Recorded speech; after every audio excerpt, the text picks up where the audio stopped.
పెళ్ళైనా పండగైనా వేడుక ఏదైనా పట్టుచీరల ప్రత్యేక వేదిక వారాహి సిల్క్స్.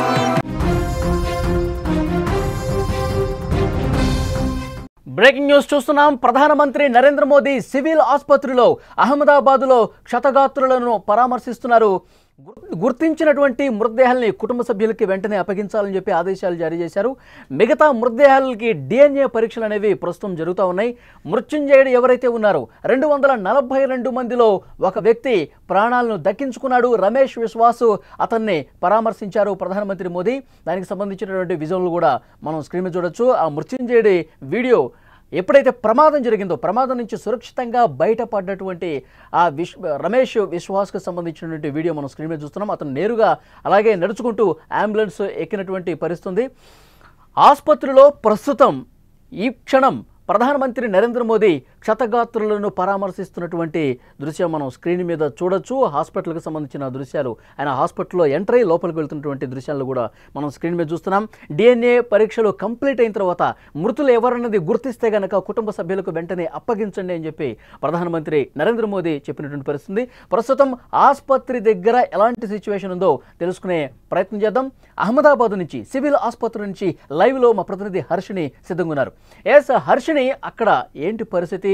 అక్కడ కుటుంబ సభ్యులు ఎవరైతే చనిపోయిన వాళ్ళు ఉన్నారో వాళ్ళ కుటుంబ సభ్యులు ఆర్తనాదాలు కనిపిస్తున్నాయి, చాలా బాధ కనిపిస్తుంది, ఆవేదన కనిపిస్తుంది. ప్రధానమంత్రి నరేంద్ర మోదీ కళ్ళలో కూడా ఆ కళ్ళు చెమర్చినటువంటి దృశ్యాలు మనం చూస్తూ ఉన్నాం. ఏంటి అక్కడ సిచ్యువేషన్? మల్లి గారు, ఇక్కడ మనకి అయితే అయోమయమైన పరిస్థితి. అసలు ఎవరిని పోల్చుకునే పరిస్థితి. అసలు ఉన్నారో లేరో, మా వాళ్ళు అసలు ఆ టైంలో అక్కడ ఉన్నారో లేదో, వాళ్ళ ఫోన్లు రింగ్ అవ్వట్లేదు, వాళ్ళు ఎక్కడున్నారో తెలియదు అని ఏడుస్తున్న విజువల్స్ మనం చూపించగలిగాం జనాలకి. సో నిన్న నైట్ వరకు అది పరిస్థితి. నిన్న నైట్ కూడా మనం ఎలా చేయకపోతే మనం పర్మిషన్ చెప్పి అప్పుడు మనకి తెలిసిన ఇన్ఫర్మేషన్ ప్రకారము స్టూడెంట్స్ అయితే 5 మంది చనిపోయారు.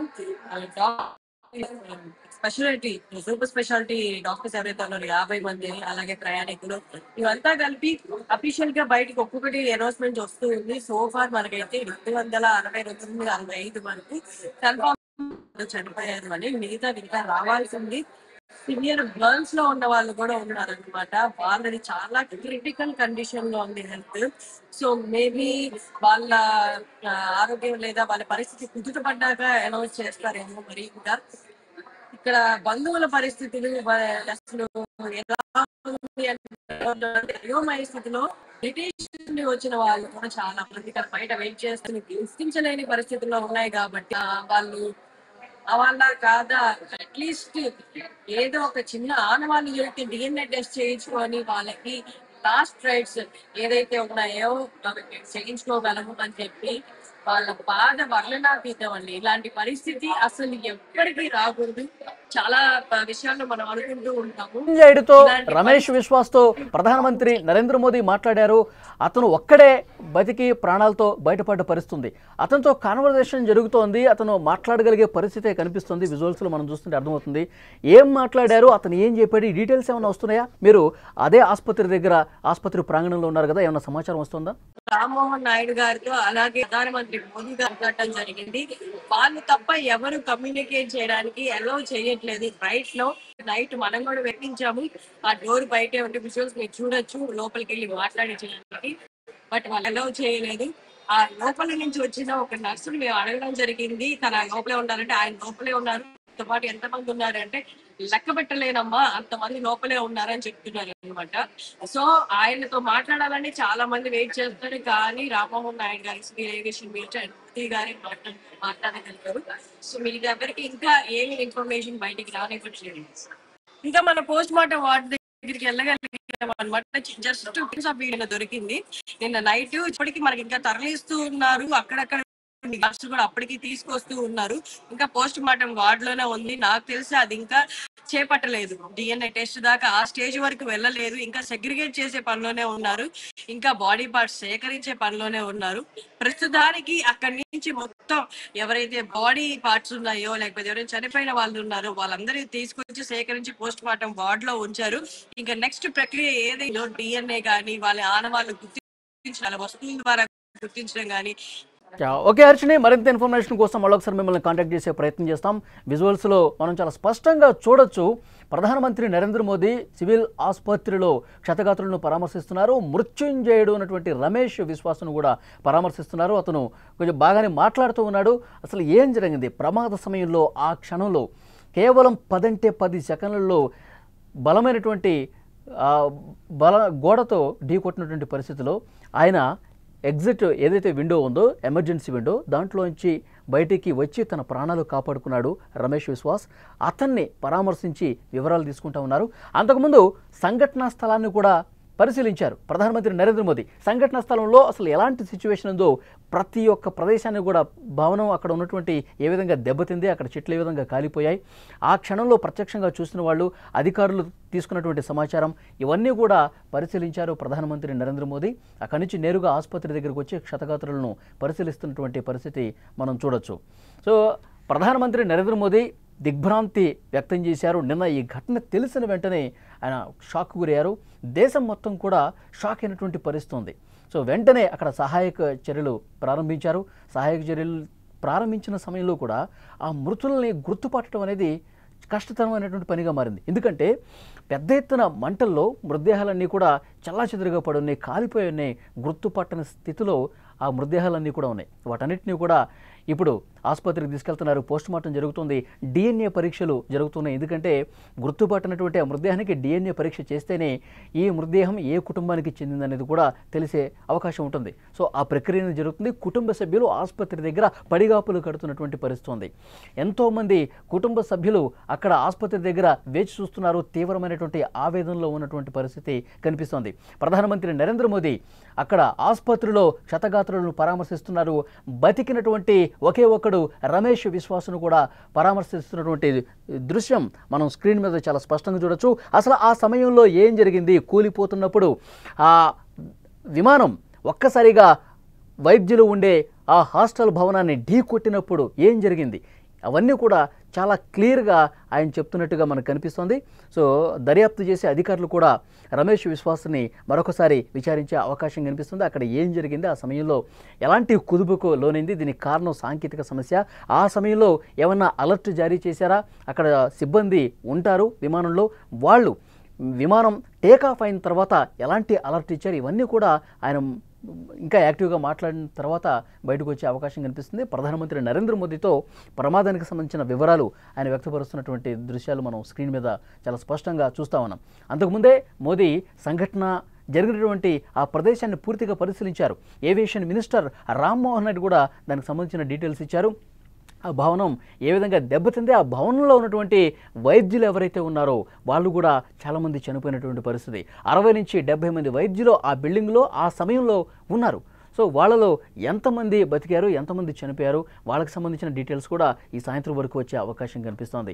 దేశంలో జరిగిన అతిపెద్ద విషాదం, అతిపెద్ద ఘటనగా దీన్ని చూడాల్సిన అవసరం కనిపిస్తుంది. ఎయిర్ ఇండియా ప్రమాదాలు చాలా తక్కువగా జరుగుతుంటే, ఇంతకుముందు సాంకేతిక సమస్యలు ఉన్నప్పటికీ కూడా ఇంత పెద్ద విషాదం జరగని పరిస్థితుంది. కానీ ఇప్పుడు ఇది జరిగినటువంటి నేపథ్యంలో దీని వెనక కారణం ఏం కనిపిస్తుంది, సాంకేతిక సమస్య వస్తే ఆ సమస్య రావడానికి ప్రధాన కారణం ఏంటి, ఎవరు తప్పిదం కనిపిస్తుంది, ఇవన్నీ కూడా దర్యాప్తులో వెల్లడే అవకాశం ఉంది. ఎవరి నిర్లక్ష్యం ఉన్నా సరే ఉపేక్షించే పరిస్థితే లేదు, చాలా కఠినంగా వ్యవహరించే అవకాశం ఉందని చెప్పి అధికారులు కావచ్చు, ప్రధానమంత్రి మోదీ స్థాయి నుంచి అందరూ కూడా చెప్తున్నటువంటి పరిస్థితి ఉంది. సో దర్యాప్తు అయితే ప్రస్తుతం జరుగుతోంది. ఆ కుటుంబాల గురించి ఒక్కసారి మనం మాట్లాడుకోవాల్సిన అవసరం ఉంది. విమానంలో ప్రయాణం చేస్తున్నటువంటి కుటుంబాలు ఎవరైతే వాళ్ళు టికెట్ బుక్ చేసుకుని తమ కుటుంబ సభ్యులను కలవటానికి లండన్ వెళ్తున్నారు, కొంతమంది చదువుకోవడానికి వెళ్తున్నారు, కొంతమంది అక్కడ స్థిరపడ్డ వాళ్ళు ఉన్నారు, అక్కడి నుంచి వెకేషన్ కోసం వచ్చి ఇక్కడ వెకేషన్ పూర్తి చేసుకుని వెళ్తున్న వాళ్ళు ఉన్నారు, ఒకరు భర్తను కలవటానికి వెళ్తున్నారు, ఒకరు తమ ఫ్యామిలీ మెంబర్స్ని అక్కడ ఉన్న వాళ్ళని కలవటానికి వెళ్తున్నారు. మాజీ ముఖ్యమంత్రి గుజరాత్కి సంబంధించిన విజయ్ రూపానీ గారు తన కుమార్తె లండన్లో ఉంది, ఆయన కూడా వెళ్తున్నారు, ఆయన కూడా ఈ ప్రమాదంలో చనిపోయినటువంటి పరిస్థితి ఉంది. అధికారికంగా ప్రకటన కూడా జారీ అయింది. సో వారి మృతదేహం కూడా కుటుంబ సభ్యులకు అప్పగించే ప్రక్రియ ప్రస్తుతం జరుగుతోంది. ప్రధానమంత్రి నరేంద్ర మోదీ నుంచి కేంద్ర మంత్రులు, దేశంలో ఉన్నటువంటి అన్ని రాష్ట్రాల ముఖ్యమంత్రులు, అన్ని పార్టీల నాయకులు కూడా స్పందించారు, ప్రముఖులందరూ స్పందించారు. హృదయం కలిచివేసినటువంటి ఘటన జరిగింది. భారతీయులు 169 మంది చనిపోయినటువంటి పరిస్థితి. అతిపెద్ద ప్రమాదం, అతిపెద్ద విషాదంగా దీన్ని చూడాల్సినటువంటి అవసరం ఉంది. ఎందుకంటే ఎయిర్ ఇండియా ప్రమాదం బలంగా ఆ గోడను తాకినప్పుడు, హాస్టల్ భవనాన్ని తాకినప్పుడు ఒక్కసారిగా మంటలు ఏ విధంగా ఎగసిపడ్డాయో నేను వీడియోలో మనం అందరం కూడా చూసాం. ఎందుకంటే అందులో 1,20,000 లీటర్ల ఫ్యూయల్ ఉంది.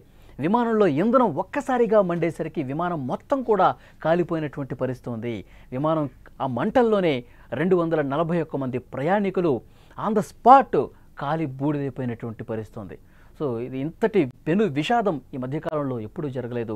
ఈ విషాదాన్ని తలుచుకొని పలువురు కుటుంబ సభ్యులైతే కన్నీళ్లు పరిమితమవుతున్నారు. ఆకలి, దప్పిక, నిద్ర ఏమీ లేకుండా ఆసుపత్రి దగ్గర పడిగాపులు పడుతున్నారు. కనీసం మృతదేహాన్ని అప్పగిస్తేనైనా మేము తీసుకెళ్తాం అనుకుంటే ఆ మృతదేహం కూడా దొరకనటువంటి పరిస్థితి.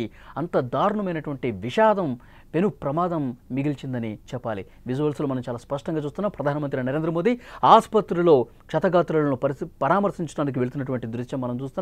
ఇప్పటికే క్షతగాత్రులందరినీ కూడా పరామర్శించారు. వైద్యులు ఎవరైతే ఆ హాస్టల్ భవనంలో ఉన్నారో, క్షతగాత్రులు ఉన్నారు, వాళ్ళని పరామర్శిస్తున్నారు. ఎందుకంటే మృతులే ఎవరూ కూడా గుర్తుపట్టని పరిస్థితుంది. ఒకే ఒక మృత్యుంజయుడు ఉన్నాడు, ప్రాణాలతో బయటపడ్డ వ్యక్తి, అతన్ని పరామర్శించినటువంటి పరిస్థితి ఉంది. సో ఒక ఉన్నత స్థాయి సమీక్షా సమావేశం కూడా ప్రధానమంత్రి నరేంద్ర మోదీ ఏర్పాటు చేయబోతున్నారు. ఇలాంటి ప్రమాదాలు జరగటానికి కారణాలేంటో విశ్లేషించాల్సిన అవసరం ఉంది. భవిష్యత్తులో ఇలాంటివి జరగకుండా ఉండాలంటే ఏం చేయాలి? వీటన్నిటి మీద చాలా ఒక పటిష్టంగా, ఒక పకడ్బందీగా ప్రణాళికతో ముందుకు పోవాల్సిన అవసరం ఉంది. ప్రమాదాల నివారణ కమిటీని ఒకటి ఏర్పాటు చేయాల్సినటువంటి అవసరం ఉంది. ఇలాంటి ప్రమాదాలు సంభవించే పరిస్థితి ఉంటే గనక దానికి వెంటనే చర్యలు ఏ విధంగా తీసుకోవాలి, అసలు జరగకుండా తీసుకోవాల్సినటువంటి చర్యలేంటి, విమానం టేకాఫ్ అయ్యే క్రమంలో ఇంకా ఏమైనా 1-2 సార్లు చెక్ చేసుకోవాల్సినటువంటి అవసరం ఏమైనా ఉందా, వీటికి సంబంధించి కూడా పూర్తి స్థాయిలో దర్యాప్తు చేసే కమిటీ కూడా కొన్ని సూచనలు చేయబోతుంది. ప్రధానమంత్రి దీని మీద ప్రత్యేకంగా దృష్టి పెట్టినటువంటి పరిస్థితి. ఎందుకంటే ఈ ప్రమాదంలో 241 మంది ఆన్ ది స్పాట్ చనిపోయారంటే ఎంత పెద్ద ప్రమాదం. మంటల్లో కాలిపోయి చనిపోయారు. ఆ కుటుంబ సభ్యులు కూడా ఆ కన్నీళ్ళని వర్ణించలేనటువంటి పరిస్థితి. సో డెఫినెట్గా దీని మీద లోతుగా విచారణ చేయాల్సినటువంటి అవసరం ఉంది. గతంలో ఎప్పుడూ జరగనటువంటి ఎయిర్ ఇండియా విమానం ప్రమాదానికి గురి కావటం అనేది దేశ ప్రజలకి కన్నీళ్లు పెట్టిస్తోంది. ఒక్కొక్క కుటుంబ సభ్యుడి యొక్క సమాచారం తెలుసుకుంటే వాళ్ళకి సంబంధించినటువంటి ఆ కుటుంబాల్లో జరిగినటువంటి అంతకుముందు ఘటనలు ఒకసారి చూస్తే కనుక అందరూ కూడా కళ్ళు చెమరుస్తున్నాయి. ఎందుకంటే ఒకరు భర్తను కలవటానికి వెళ్తూ ఉన్నారు. కొత్తగా పెళ్ళైనటువంటి ఒక నవవధువు తన భర్తను కలవటానికి వెళ్తూ ఉంది. ఆల్రెడీ ఇక్కడ వెకేషన్ పూర్తి చేసుకుని ఎన్నో ఆశలతో తన కుటుంబాన్ని కలవటానికి వెళ్తూ ఉన్నారు. ఎందుకంటే అతని భర్త లండన్లో స్థిరపడ్డారు, జాబ్ చేస్తూ ఉన్నారు. తన భార్యను కూడా లండన్కి తీసుకెళ్దామని చెప్పి ప్లాన్ చేశారు. సో టికెట్ వచ్చింది. ఆ వీసాకి సంబంధించినటువంటి నిబంధనలన్నీ కూడా సక్సెస్ఫుల్గా కంప్లీట్ చేసుకొని ఆమె తన భర్తను కలవటానికి వెళుతున్నటువంటి క్రమంలో ఈ ప్రమాదంలో ఆమె చనిపోయింది. ఎంత బాధ. భవిష్యత్తు గురించి ఎన్నో ఆలోచనలు, ఎన్నో ప్రణాళికలు వేసుకుంటారు. భవిష్యత్తును అందంగా తీర్చిదిద్దుకుందాం అనుకుంటారు. కానీ ఇలా అనుకోని ప్రమాదంతో ప్రాణాలు కోల్పోయిన పరిస్థితుంది. ఒక డాక్టర్ గురించి, ఆ డాక్టర్ ఫ్యామిలీ గురించి ఈ వీడియోలో మనం తప్పకుండా మాట్లాడుకోవాలి. భార్యాభర్తలు, 3 చిన్నపిల్లలు, ముక్కు పచ్చలారని చిన్నపిల్లలు 3 ఈ మంటల్లో కాలిపోయి చనిపోయారంటే ఎంత దారుణం.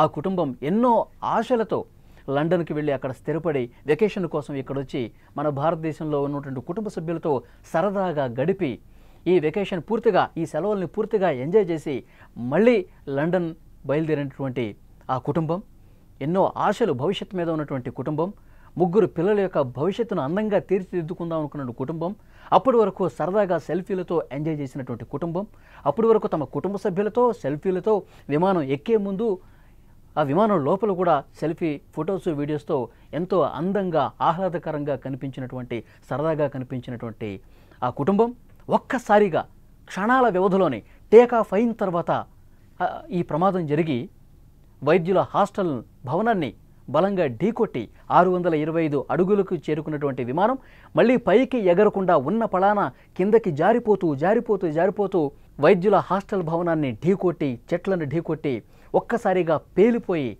ఈ పెను ప్రమాదంలో ఇలాంటి కుటుంబాలు ఎన్నో చనిపోయినటువంటి పరిస్థితి ఉంది.